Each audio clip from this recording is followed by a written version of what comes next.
असम की ओर जहां केंद्रीय गृह मंत्री अमित शाह मौजूदगी है और उनका संबोधन जारी है। क्या कुछ कह रहे हैं, सुन लेते हैं। भवन भी जैसे हेमंत विश्व शर्मा जी ने बताया, एक जमाने में आसाम का गवर्नर साहब मेघालय में विराजते थे और ये इनका कैंप ऑफिस हुआ करता था।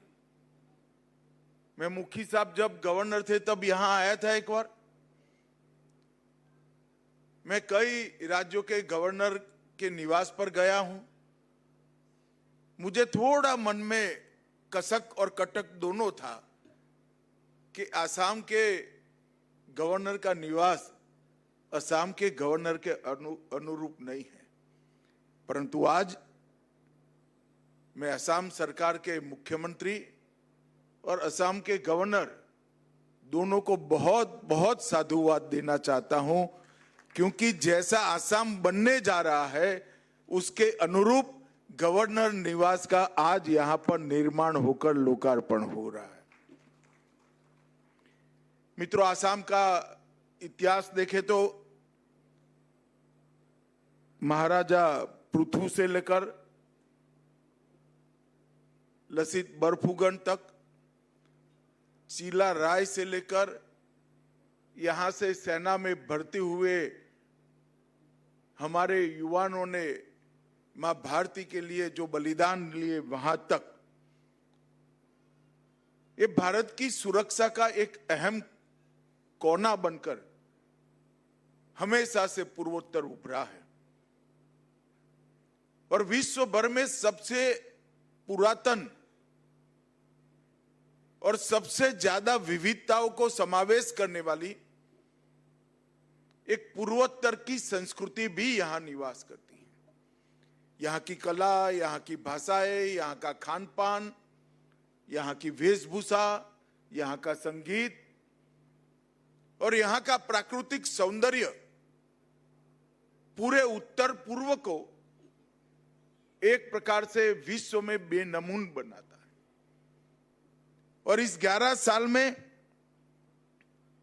उत्तर पूर्व का विकास, जब भी उत्तर पूर्व का इतिहास लिखा जाएगा, नरेंद्र मोदी जी के शासन के 11 साल सुवर्ण अक्षरों से लिखने पड़ेंगे, ये सुनिश्चित। मैं बहुत साल पहले विद्यार्थी परिषद की एक रैली में आया था। असम पुलिस और पंजाब से आई हुई पुलिस ने हमें बहुत मार मारी थी, लाठीचार्ज किया था। वो रैली थी असम बचाओ रैली और उसमें नारा लगता था, असम की गलियां सुनी है, इंदिरा गांधी खूनी है। हमने वो संघर्ष देखा है। विश्व के विद्यार्थी की आंदोलनों के इतिहास में दो नेता हमारे बीच में ही बैठे हैं, हेमंत जी और सर्बानंद सोनोवाल। वो इतिहास विद्यार्थी आंदोलनों का बहुत मजबूत रहा, बहुत ऐतिहासिक रहा।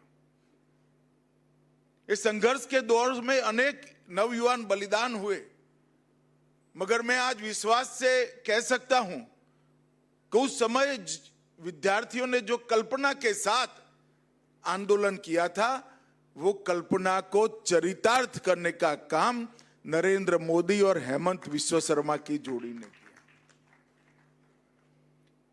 असम आंदोलन करते वक्त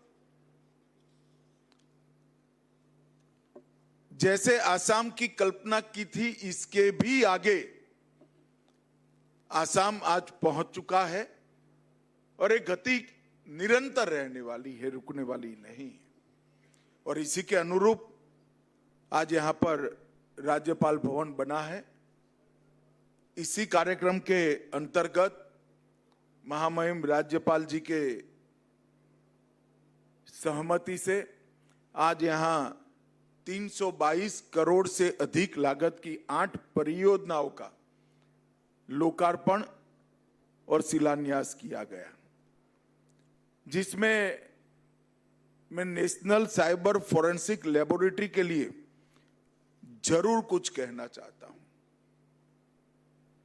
मित्रों, हमने अंग्रेजों के बनाए हुए 3 कानूनों को समाप्त कर